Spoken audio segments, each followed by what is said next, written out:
Many students might be keen to supplement their senior studies with some vocational options. This presentation discusses some of the possibilities. First, we'll look at VET courses. There are many areas of study and they lead to a dual accreditation, both within the VCE and in the Australian Qualifications Framework. Students may start a VET course in either Year 10 or Year 11. Generally, they replace an elective subject for a Year 10 student or one VCE subject for a Year 11 student. VET courses may lead to further employment pathways or might just satisfy a student's study interests. VET courses generally run for 2 years. Cathedral College will again deliver 2 courses on site: Sport and Recreation and Information Technology. Many students started one of these courses this year and will continue their study in 2022. Many other external providers offer VET courses also. These would involve fees with the other provider too. GoTAFE generally run about 6 courses each year. These vary a little from year to year though, depending on student demand. In recent years, many students and their families have been proactive in finding other providers too to accommodate their fields of interest, including things like dance and personal training, for example. So how does it work? Doing either one of the 2 Cathedral College courses will feel a lot like any other subject in that they will run as a timetable class here at school.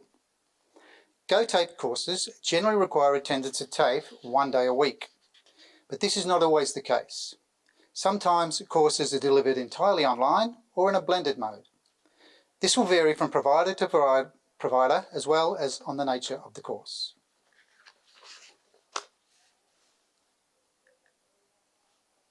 And if you want more information, this slideshow just scratches the surface about VET courses. To find out more, start here or just give one of us a call here at school or at TAFE. Another option for students is a school-based apprenticeship or traineeship. As you can see, they have a lot in common with VET courses, especially in terms of their accreditations and qualifications.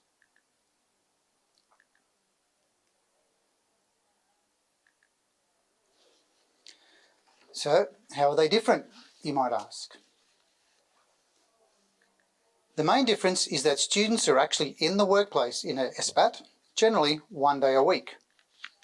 This also means they get paid rather than having to pay course fees. So it's a slightly different experience that will suit some students. Depending on the qualification, there might be some TAFE time involved too, since the students are actually starting an apprenticeship or traineeship. These generally involve 2 years whilst at school and mean that the first year in an apprenticeship or traineeship has been completed.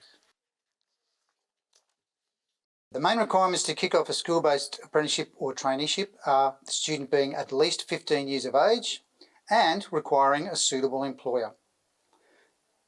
The list of possibilities for an SBAT is large, since if it exists as an apprenticeship, it also exists as a school-based option.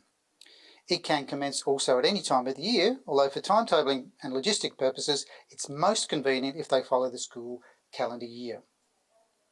To find an employer is the tricky bit. Sometimes students and their families know of someone, which makes it a lot easier, or the school or an employment agency may also be able to help in this regard. Thank you for listening, and please feel free to contact us if you have any more questions.